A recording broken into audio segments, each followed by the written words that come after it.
Hvad så folkens, velkommen til den her video. I dag, der skal vi lave vores 6. let's play af Farming Simulator. Og ja, vi fortsætter simpelthen bare der, hvor vi sluttede sidst. Altså ude på den græsmark der. Vi skal have lavet nogle baller i dag, og samlet dem ind, regner jeg med. Så det er hvad der skal ske i dag. I hvert fald, så er det ved at være noget tid siden, vi har lavet vores let's play. Men nu vil jeg se, om jeg kan lave det hver uge. Det kræver lige lidt tid. Og jeg skulle lige, jeg har livestreamet en masse. Jeg livestreamer en masse, fordi ja, det er fedt. Men ja, det er simpelthen derfor, vi ikke har fået lavet så meget på YouTube her. Og jeg er i gang med at redigere en video fra drukstream, og den bliver... Der er så mange klip, der skal klippes ud, så ja. Jeg er i gang med lidt af hver. Lidt redigering, lidt... Jeg skal have lavet mit overlay om til mit streaming, og ja, det er jeg også godt i gang med. Lave en ny ged. Det er fandme svært. Jeg kan ikke finde ud af at tegne. Så nu må vi se, hvad det bliver til med den ged der. Men i hvert fald, så skal vi i gang med vores let's play. Så vi går ind i farming nu. Halløjsa folkens. Så kommer vi ind game, og vi skal lige have landet dronen her. Vi laver lige en hurtig landing. Wow. Ja. Men i hvert fald, så har jeg spillet på det her save game lidt i offline. Jeg kan ikke huske, om der var lidt stream måske også. Men i hvert fald, så har vi høstet den mark her fri. Jamen, jeg ved heller ikke, om det er fedt at se på let's play. Men vi skal nok høste lidt på let's plays'ene. Men i hvert fald, så har vi vores færgelsen her. Og der er lige lidt i vognen, så det tænker jeg, at vi kører ned med. Det er noget raps, vi har fået høstet her. Så vi skal lige ind og se på priserne, hvad vi har. Vi kører ned til Gold Crest. Her. Og det vil sige, hvor har vi det henne? Voila. There we go. Det ligger dernede. Wow. Okay, vi prøver at køre derned i hvert fald. Så ser vi, om der er noget, om vi kan få noget, nogle penge for det, vi har med her, selvom der ikke er ret meget i vognen. Men vi spiller uden ret igen, som sædvanligt. Men vi skal nok få det der ret der flækket på. Jeg skal lige have det fikset. Jeg ved ikke lige, hvad der er galt med det heller. Men det finder jeg ud af. Og så er der nok snart ret på igen. Så det er bare dejligt. Det er dejligt sådan. Men i hvert fald, så kører vi lige derop. Og jeg ved ikke, hvad I synes om det der speed up og sådan noget på min køretur. Og lave lidt timelapse, eller jeg ved sgu ikke, hvad vi skal kalde det for. I hvert fald speed dem op, om det er fedt, og så lægge noget musik ind over. Men det synes jeg, vi bliver ved med indtil, at I kommer med en kommentar og siger, hold kæft, hvor er det dernede, og kan du ikke vise hele køreturen. Eller noget den stil der, ikke også? Men ja, jeg speeder ikke op nu her, for jeg er dernede lige om lidt, så det er lige hernede. It's down there, man. Så vi får ikke det helt store for det. Og så bagefter, så skal vi jo selvfølgelig ned og have lavet de græsballer der. Det skal nok blive fedt. Og vi har ingen autostacker på farmen endnu. Så nu må vi se, om det bliver autostack eller hvad vi gør. Om vi skal samle dem op manuelt. Vi har jo trods alt en frontlæssertraktor til det. Men nu må vi se. Det vil vise sig. I hvert fald, så er vi her. It's this place. Whoopsie.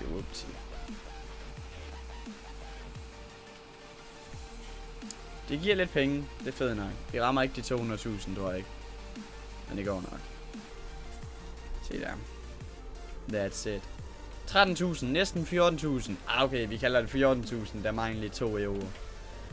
Euro. Så er vi oppe på 14k. Så det er 14.000, vi tjente på det her. Det er fint nok. Det skal man fint nok. Men i hvert fald, så speeder vi op, og så kører vi ellers bare hjem af. Så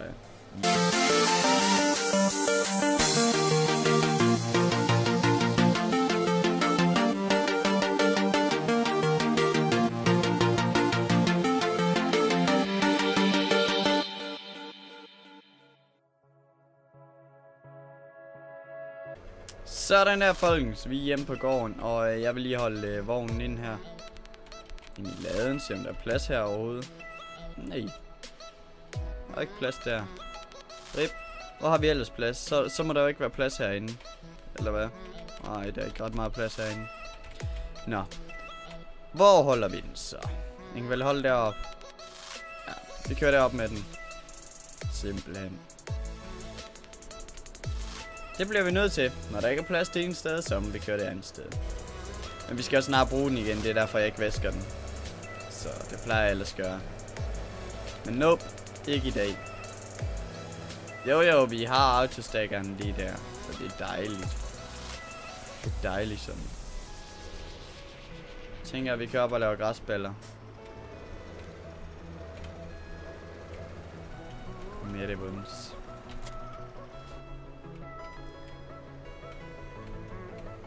Og ja, jeg ved faktisk ikke, hvor mange græsballer vi mangler nede ved køerne.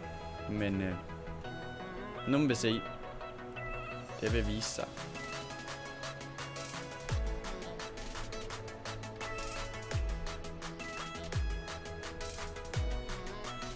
Om der overhovedet bliver til mange.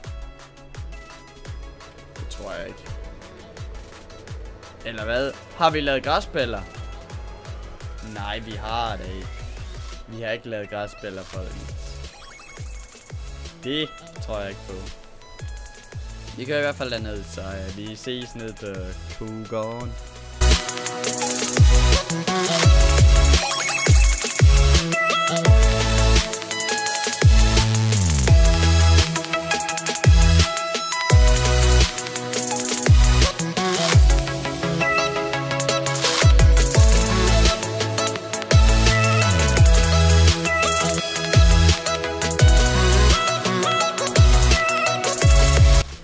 Wow, kan det virkelig passe? Hvornår har vi fået lavet de baller der? I don't remember, man. I don't remember.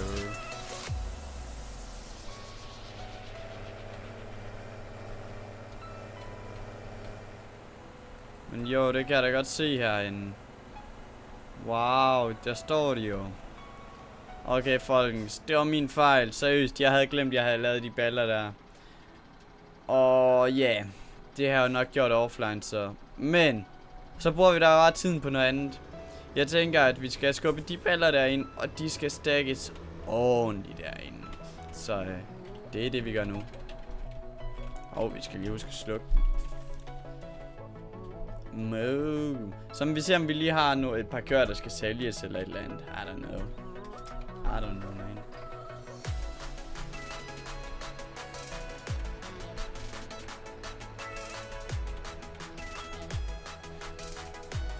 Kan vi ikke tage et par stykker her? Det tror jeg godt, vi kan.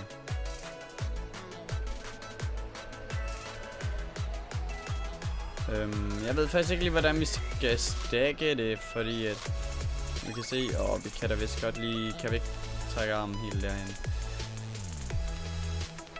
Og lige, der er lige et par baller i vejen. Dem kan vi bare give dem. Dem vil de vel gerne have nu. Eller hvad?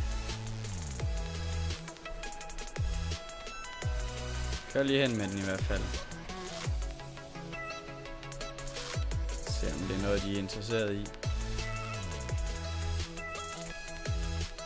Ikke indtræk. Nå, det er bare i orden. Det er bare i orden, så stækker vi den der bare der ind lige om lidt. Skal i hvert fald, der står lidt i vejen. Men sådan er det.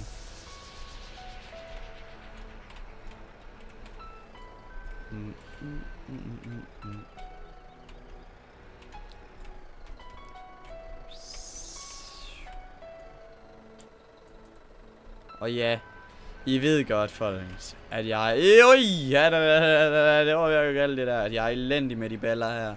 Men på, jeg elsker seriøst at lege med baller, halmballer. Fordi... Godt spørgsmål. Jeg ved det faktisk ikke. I don't really know, man. Men det er fedt at gøre det med ret, fordi så det... Wow, slap af, hvad skete det der? Som om det er nemmere med ret. Men... I don't know. I don't know, man. Det er vel... Alting er vel nemmere med ret. Så lad os bare få det ret, det er sat til. Altså. Når vi spiller så meget farming, hvorfor så ikke sætte det til? Jeg spiller godt nok meget Easy på min strøms lige for tiden. Men det er for Easy, det er et dejligt spil. Det er et dejligt spil.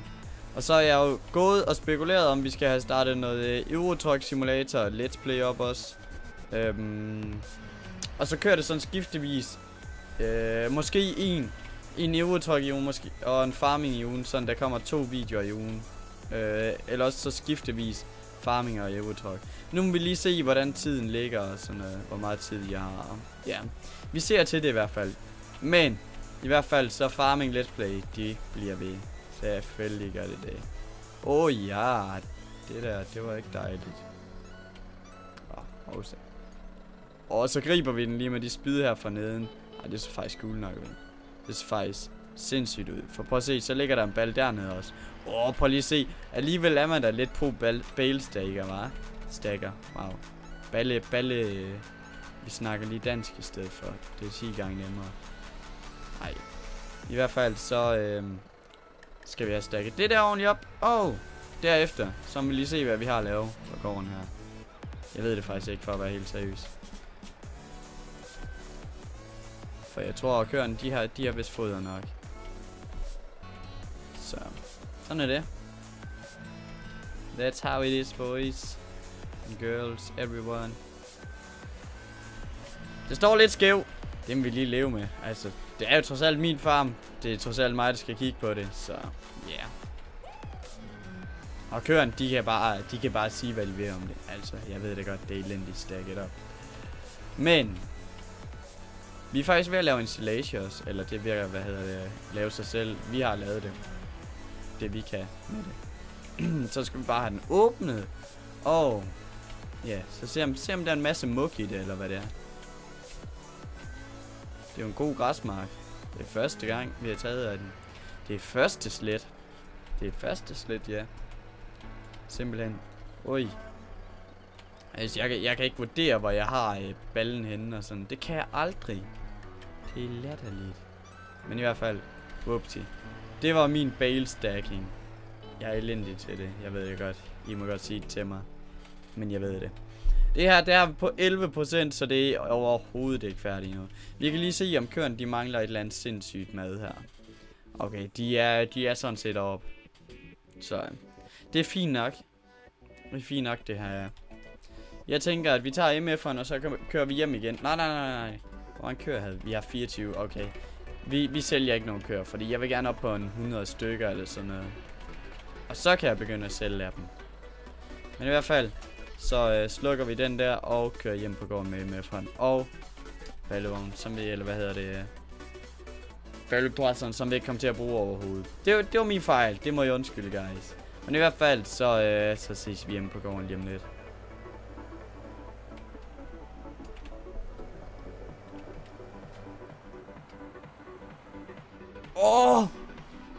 Så lige det crash der, mand. Hvad har du gang i, fyr? Var det godt kørt, eller hvad? Var det der godt kørt? Ved du hvad?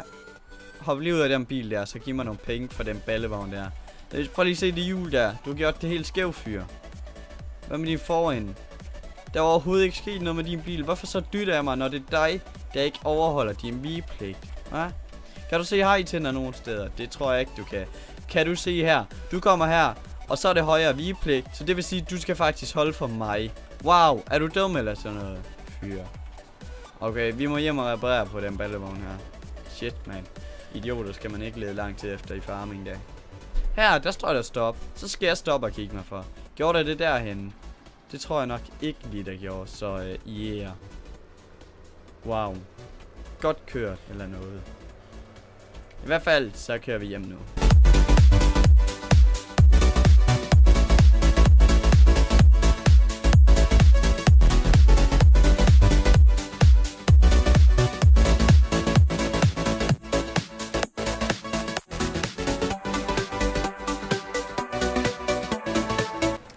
Sådan der, folkens. Vi er hjemme, og jeg skal lige have parkeret ballepresseren her. Og derefter, så tænker jeg, at vi skal ud med vores store såmaskine.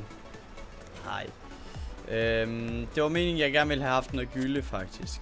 Men vi kan lige gå ind og kigge her på vores markplan her, hvad vi har og give os til nu. Yeah. Den her, den skal høstes. Hvad er det, vi har her?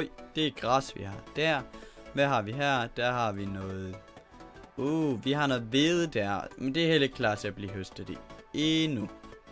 Så her har vi en havet mark. Den dernede er høstet. Så vi har 3 marker, der er høstet. Jeg tænker, vi kører ud og lige sår en mark hurtigt. I think so, guys. Det kan vi da lige så godt. Så vi kører lige herned og får nogle tvillinghjul monteret på den her store MF her. Og derefter, så bliver det vildt.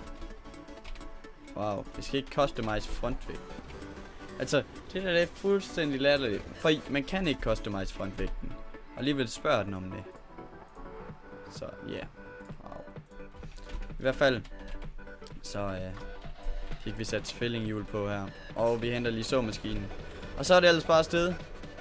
Så skal vi bare lige ud og se, om vi kan få sået noget, hvad skal vi så? Jeg tænker bare, at vi så noget raps om på det igen. Det kan vi lige så godt. Ja. Men vi har ingen gylde, og vi har, jamen det er trist. Så vi bliver nødt til at gøde det bagefter. Kan vi lige gå ind her? Og vi kan lige gå, vi går bare lige lidt igennem. Det går nok.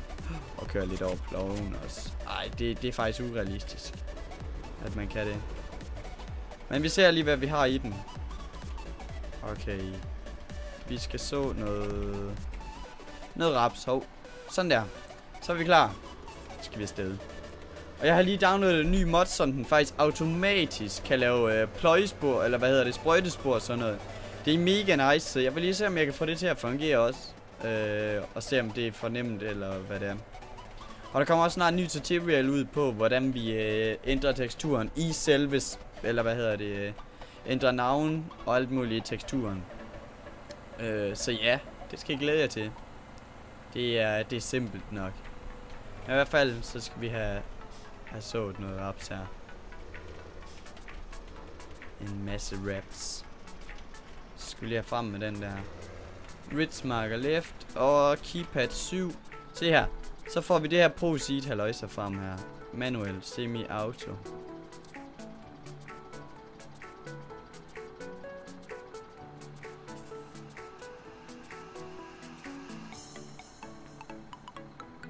Så der auto. Sprøjtespor på med det. Fertilizer på GPS. Og der. Det er faktisk mega fed track number. Her er det track 1. Og vores distance. Ui. Hvor stor er vores sprøjt? Det er det, den spørger om her. Så det skal vi lige ind og finde ud af. Den er 28 meter. Hvad har vi den her? Den er 24. Men vi sætter den til 28 anyways. 27. Wow. Ja. Så ja. Altså, det er mega fed. Den laver selv det hele her, tænker jeg. Jeg har ikke brugt det. Nu får vi at se. Så ja. Vi prøver det bare. Selvfølgelig på med noget GPS også. Og ja, det er den, der biber. Det er det.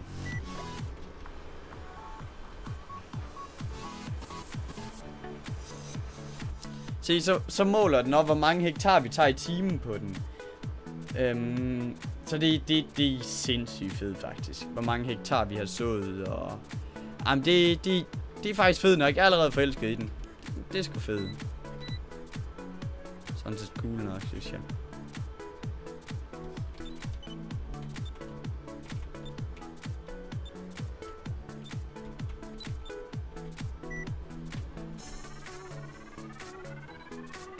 Jeg ved faktisk ikke. Er det nu? Prøv at se der. Den laver sprøjtespor der automatisk. Hvad har jeg? Ingenting har jeg gjort. Det er jo fedt det her, mand. Det er så cool. Seriøst. Nej, hvor er det vildt. Det er sådan set mega awesome det her.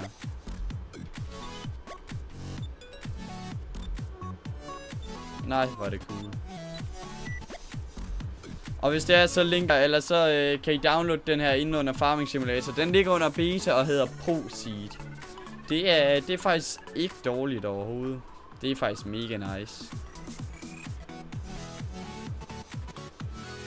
Men ja, der er bare fuld ryg på her. Og ja. Den siger selv, hvornår der skal være sprøjtespor og sådan noget. Så det er... Ej, hvor er det fedt. Nej, hvor er det cool.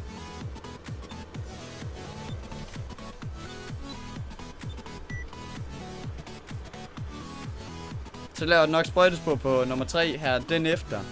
Jamen det er jo vanvittigt. Wow, hvor er det fedt.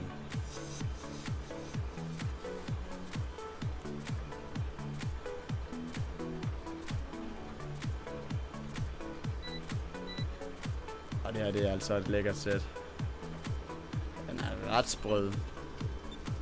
Sådan set sprød nok, ja.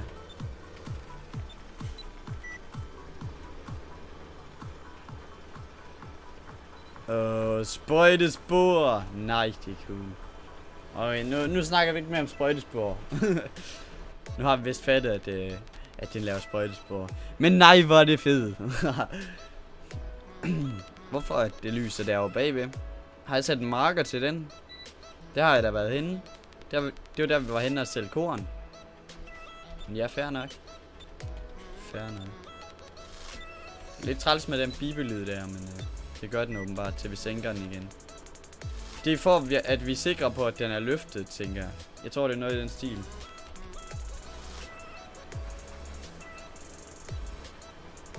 Nej, dejligt sæt. Og jeg er helt vild med det her bagpå. Prøv lige at se de der hvide LED der. Wow. Ud over det hele. Lækkerhed. Men ja, det er nemt med sådan 9 meter såmaskine her. Altså, så er det jo ingen problem at så den mark her. I det hele taget ikke rigtig noget problem at så nogen marker. Det er nemt. Det er snedigt igen. Snedigt igen, kælling. Hvad? Og på der skal vi lige lave en marker. Whoopty. Og ind med den igen. Whoopty. Altså, jeg kan selv bestemme, hvilken side. Det tror jeg, det var med i ProSeed. Jeg er ikke sikker. Men det har vi slet ikke brug for, når vi har... hvad hedder det? GPS. Vi kører altid med GPS nærmest. GPS, det kan man... Okay, man kan godt undvære det i farming, men altså seriøst, jeg savnede det, inden det blev lagt ud. Så sidste sprøjtespor, den laver, det er cool nok. 3 sprøjtespor på den mark her.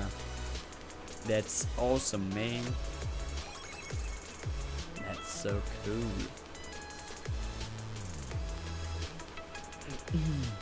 Men ja, jeg så egentlig ikke, som man gør i virkeligheden lige pt.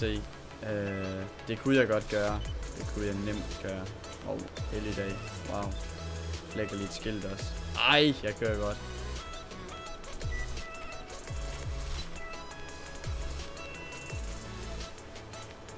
Så mener vi done, eller hvad? Eller hvad viber den over? At vi nakker sprøjtespor, er det det? Det var måske ikke lige det smarteste at gøre. Men ja, fair nok. Fair nok. Kan vi da bare lige ned igennem her, hvis den laver sprøjtespor på det. Det vil i hvert fald gøre, sådan den gør. Så laver den sprøjtespor. Ej, hvor er det nice. Seriøst. Og prøv at se her, der kan man slå af, hvis man ikke vil have, at den skal lave sprøjtespor. Man kan slå af, så den ikke gøder. GPS der, jeg ved ikke lige, hvad det er. Og lyden på den, det kan man også slå fra. Men det er cool nok. Vi blev færdige med at så i hvert fald. Og vi er godt. Hvad har vi her? Fertilizing, driving lines, hectare count. Det er fedt. Vi lukker den der, og så kører vi simpelthen bare hjem. Så kører vi hjem på gården med det her, og yeah. Så venter vi lige lidt. Vi venter lige lidt med at gøde det der. Jeg tænker, det bliver i næste episode, hvor vi starter ud med at gøde det. Og så selvfølgelig også så noget mere der. Og vi skal have så nogle flere marker, det skal vi. Det er cool. Vi har jo 2 marker, der ikke er sået endnu, så det kan vi lige så godt få gjort. Men mindre de skal pløjes først, nu må vi lige se. Det ser vi på næste gang. I hvert fald så holder vi lige det her hen til værkstedet, og så kan det blive smurt og gjort klar til næste gang. Så that's cool, man. That's awesome. Der vil vi lige ud.